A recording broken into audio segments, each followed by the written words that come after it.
Hey guys, welcome back to my channel. It's Toya. If you're new, I had vertical sleeve gastrectomy on Friday, October 16th, 2020. If you're not new, welcome back. Happy to have you. I'm coming on to make a video today about returning to work after VSG. So if you're not familiar, VSG stands for vertical sleeve gastrectomy. And I had that on October 16th. Which I am a little over 3 weeks post-op. And I wanted to make a quick video about how it's been going back to work after having this surgery. So this was my first surgery. If you haven't seen my other videos, this is my first surgery I've ever had. So I wasn't really sure how it was going to work out, if it was going to work out well. And actually, let's just pause. Okay.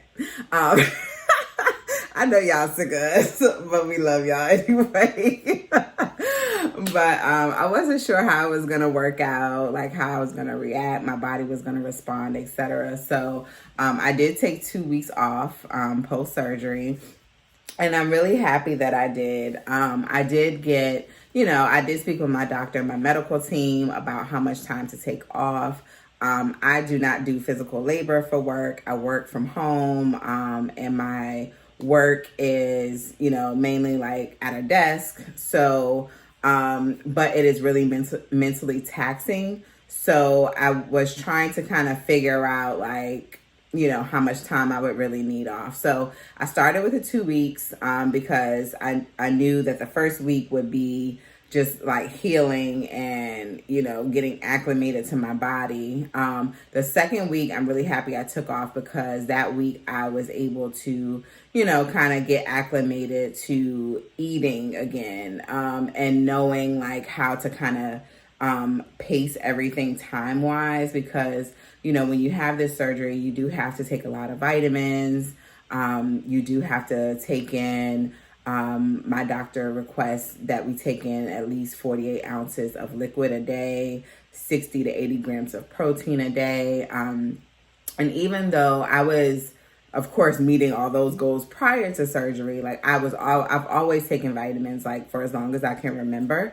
There may have been times when I didn't take them, like just for a short period, but I've always taken vitamins. But now, since my stomach is so small, I can't take them all at once. I have to like separate them out because you can't take a multivitamin with iron and then have calcium at the same time. Your body can only absorb one at a time, because of how small my stomach is and how quickly things kind of process now since my stomach is much smaller. So that second week I really used to kind of come up with like a battle rhythm.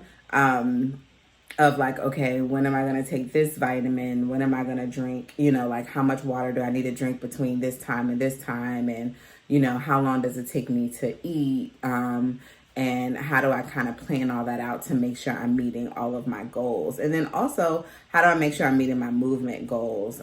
Because that's really important. You don't want to get blood clots and things like that. So even though I had to take, and I'm still on it, I had to take a blood thinner for 30 days post-surgery. I think it was primarily because of my height and weight, my BMI. So my BMI was pretty high. I'm 5'2", and I was 271 the day of surgery. So I think that's why I had to end up taking the blood thinner. But that second week really just allowed me to kind of figure out how I could go through a day successfully. And I also kind of went out that second week to see how it would feel like going out and that kind of thing. And honestly, like when I went out, I was tired when I got home. Like I was exhausted because, you're not taking in a lot of calories. So just exerting any type of energy really kind of makes you feel a bit spent. So I was just happy that I had the time to do that. And then I had additional time from at work. If I needed to take another week or two off, I could have. But I chose not to because, I was just like, let's just rip the Band-Aid off. Like I'm feeling good.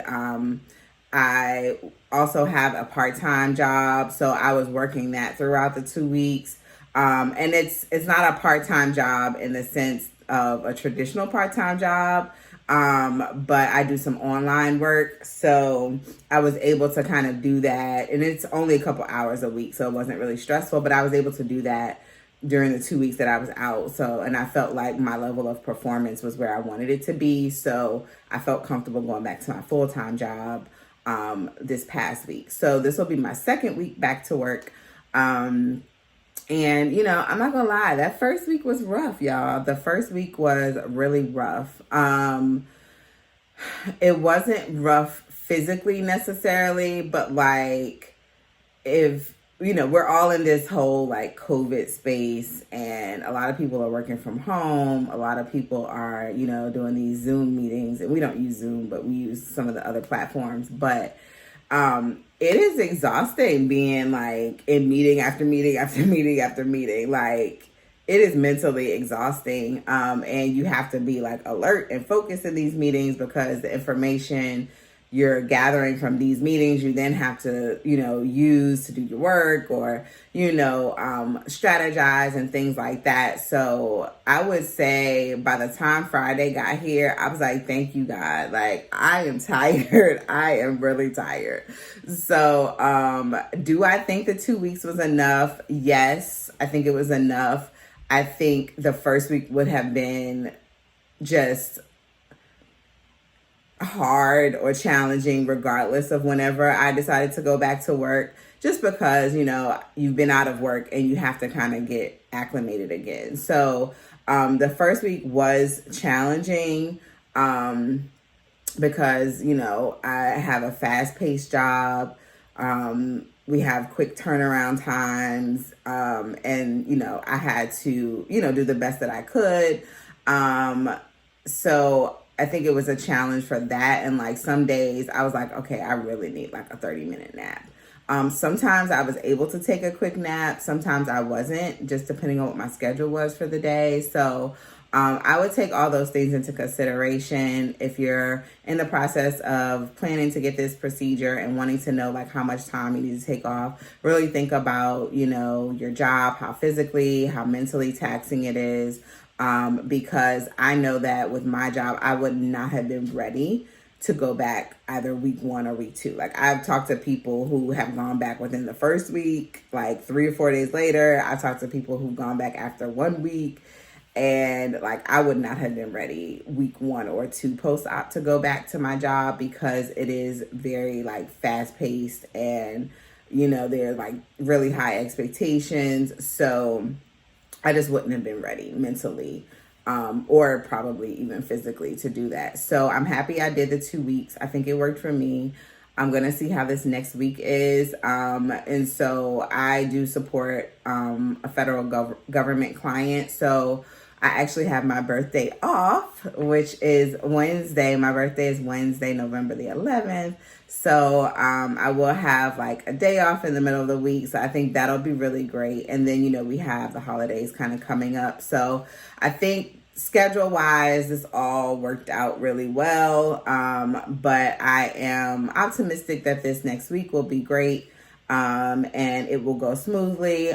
With that being said, I also just wanted to note that please give yourself some grace. Whether you've had this surgery or not had this surgery, COVID-19 is something that we're all dealing with.